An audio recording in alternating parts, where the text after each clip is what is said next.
নমস্কার বন্ধুরা, তোমরা সবাই কেমন আছো? আশা করি তোমরা ভালো আছো। আমিও খুব ভালো আছি। দেখো আমি কী রান্না করেছি আজকে। দেখো গন্ধরাজ লেবু আছে এখানে, এদের ভাত ছেলের ভাত সাজিয়েছি। আর তোমার দাদা ভাই তো খাওয়া আগেই হয়ে গেছে, মোটামুটি খেয়ে নেয়, এখানে ওষুধ খেতে হয় টাইমলি।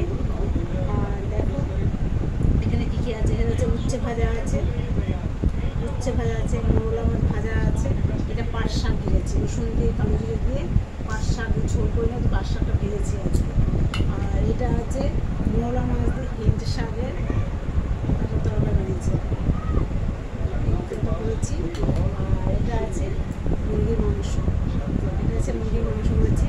এই আমাদের রাতের রেসিপি আজকে। ভালো লাগলে তোমরা লাইক করবে, শেয়ার করবে, কমেন্ট করবে, সাবস্ক্রাইবটা করতে ভুলো না। রাখি বন্ধুরা, গুড নাইট, শুভরাত্রি, টাটা, সাবধানে থাকো, সুস্থ থাকো, আশীর্বাদ।